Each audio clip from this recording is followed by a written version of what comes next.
is completely open and honest, all deliberations would be public, not secret, as meetings of the Fed's Board of Governors are today. How do we know this will work? Because these steps remove the two major causes of economic instability, the Fed and fractional reserve banking, and the newest one as well, the BIS, Bank of International Settlements. But most importantly, the danger of a severe depression would be eliminated. Let's listen to Milton Friedman on the single cause of severe economic depressions.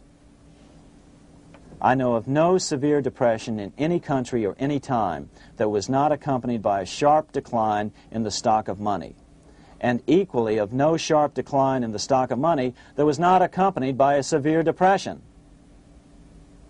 Issuing our own currency is not a radical solution. It's been advocated by Presidents Jefferson, Madison, Jackson, Van Buren, and Lincoln. But it's been used at different times throughout Europe as well. Perhaps the best example is one of the small islands off the coast of France in the English Channel. Called Guernsey, it's been using debt-free money issues to pay for large building projects for nearly 200 years. Here we are on Guernsey, and this is the Guernsey flower and vegetable market. Guernsey is one of the most successful examples of just how well a debt-free money system can work. In 1815, a committee was appointed to investigate how best to finance this new market. The impoverished island could not afford more new taxes, so the state's fathers decided to try a revolutionary idea: issue their own paper money. They were just colorful paper notes, backed by nothing, but the people of this tiny island agreed to accept them and trade with them. To be sure they circulated widely, they were declared to be good for the payment of taxes. Of course, this idea was nothing new. It was exactly what America had done before the American Revolution, and there are many other examples throughout the world. But it was new to Guernsey, and it worked miracles. This market is still in use, and remember, it was built for no debt to the people of this island state. But what if we follow Guernsey's example? How would the bankers react to these reforms? Certainly the international bankers' cartel will oppose reforms that do away with their control of the world's economies as they have in the past. But it is equally certain that Congress has the constitutional authority and responsibility to authorize the issuance of debt-free money, U.S. notes, and to reform the very banking laws it ill-advisedly enacted. Undoubtedly, the bankers will claim that issuing debt-free money will cause severe inflation or make other dire predictions. But remember, it is fractional reserve banking which is the real cause of over 90% of all inflation, not whether debt-free U.S. notes are used to pay for government deficits. In the current system, any spending excesses on the part of Congress are turned into more debt bonds, and the 10% purchased by the Fed are then multiplied many times over by the bankers, causing over 90% of all inflation. Our fractional reserve and debt-based banking system is the problem. We must ignore its inevitable resistance to reform and remain firm until the cure is complete. As the director of the Bank of England in the 1920s, Sir Josiah Stamp put it, referring to this modern fractional reserve banking system, "Banking is conceived in iniquity and born in sin. Bankers own the earth. Take it away from them, but leave them the power to create money and control credit, and with the flick of a pen, they will create enough money to buy it back again. Take this great power away from the bankers, and all great fortunes like mine will disappear, and they ought to disappear, for this would be a better and happier world to live in. But if you want to continue the slaves of bankers and pay the cost of your own slavery, let them continue to create money and to control credit." Americans are slowly figuring this out. Today, over 3,200 cities and counties have endorsed the proposal of a nonprofit organization called Sovereignty. The sovereignty movement calls for Congress to authorize the Secretary of the Treasury to issue $90 billion per year of U.S. notes, not Federal Reserve notes nor debt-based bonds, to loan money interest-free to cities, counties, and school districts for needed capital improvements. Remarkably, and to their praise, the Community Bankers Association of Illinois, representing 515 member banks, has endorsed this sovereignty proposal, a good step in the right direction. As Milton Friedman has repeatedly pointed out, no severe depression can occur without a severe contraction of money. In our system, only the Fed, the Bank of International Settlements, with U.S. bankers' cooperation, or a combination of the largest Wall Street banks could cause a depression. In other words, our economy is so huge and resilient, a depression just can't happen by accident. Unless we reform our banking system, they will always have that power. They can pull the plug on our economy anytime they choose. The only solution is to abolish the Fed and the fractional reserve banking system and withdraw from the BIS. Only that will break the power of the international bankers over our economy. And keep in mind, a stock market crash itself cannot cause a severe depression. Only the severe contraction of our money supply can cause a severe depression. The stock market crash of 1929 only wiped out market speculators, mostly the small to medium ones, resulting in $3 billion in wealth changing hands. But it served as a smokescreen for a 33% contraction in credit by the Fed over the next 4 years, which resulted in over $40 billion in wealth from the American middle class being transferred to the big banks. Then, despite impotent howls of protest from a divided Congress, the independent Fed kept the money supply contracted for a full decade. Only World War II ended the terrible suffering the Fed inflicted on the American people. In a depression, the remaining wealth of the debt-burdened American middle class will be wiped out by unemployment, declining wages, and the resulting foreclosures. If we start to act to reform our monetary system, the money changers may do what they did in 1929 and then the 1930s, crash the stock market and use that as a smokescreen while contracting the money supply. But if we're determined to fight to regain control over our money, we can come out of it fairly quickly, perhaps in only a very few months, as U.S. notes begin to circulate and replace the money withdrawn by the bankers. The longer we wait, the greater the danger we'll permanently lose control of our nation. But some still wonder why the international bankers would want to cause a depression.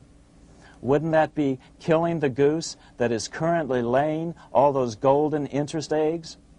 Remember what Larry Bates said at the first of this videotape. You see, in periods of economic upheaval, in economic crisis, wealth is not destroyed. It is merely transferred. Do we have any hints as to what the money changers have in store for us? Here's what David Rockefeller, the chairman of Chase Manhattan Bank, the largest Wall Street bank, had to say. We are on the verge of a global transformation. All we need is the right major crisis and the nation will accept the New World Order.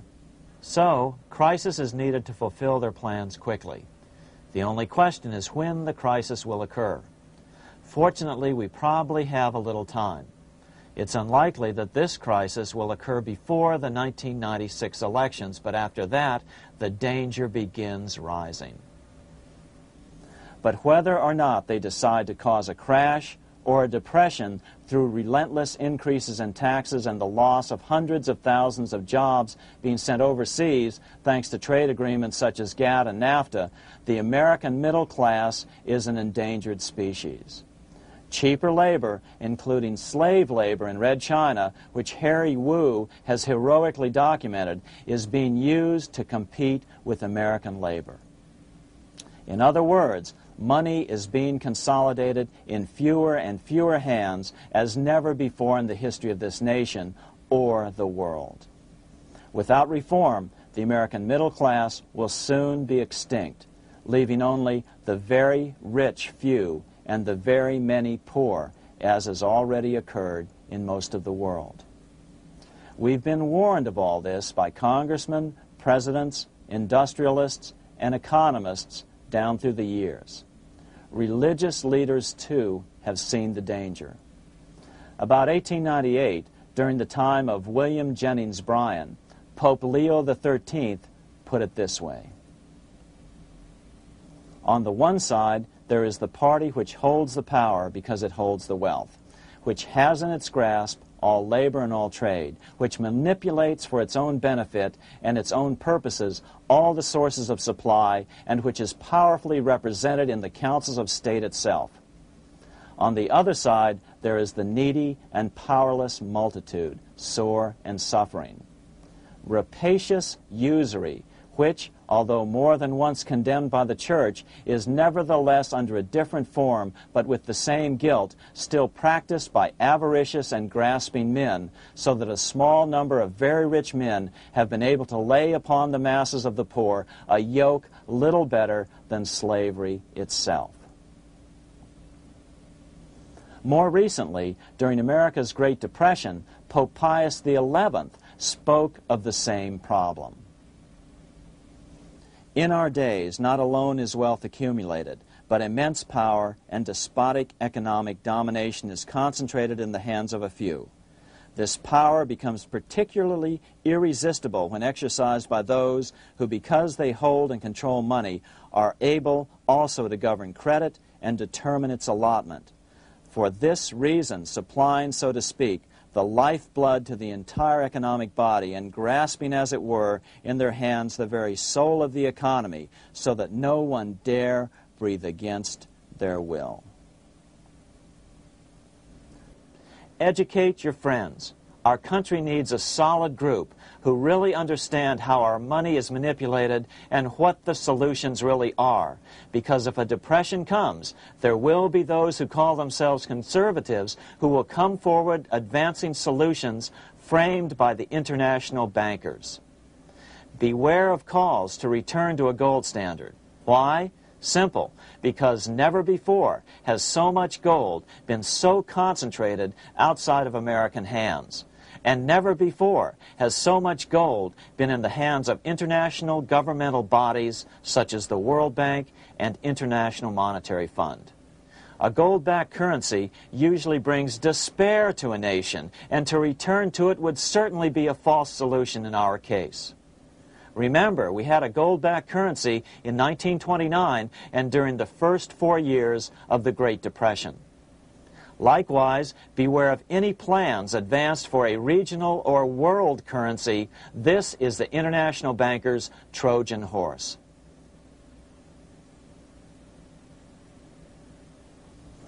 Educate your member of Congress. It only takes a few persuasive members to make the others pay attention. Most congressmen just don't understand the system.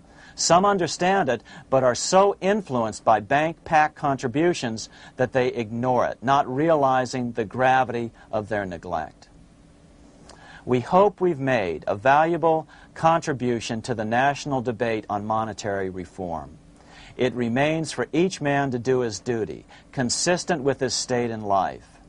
May God give us the light to help reform our nation and ourselves.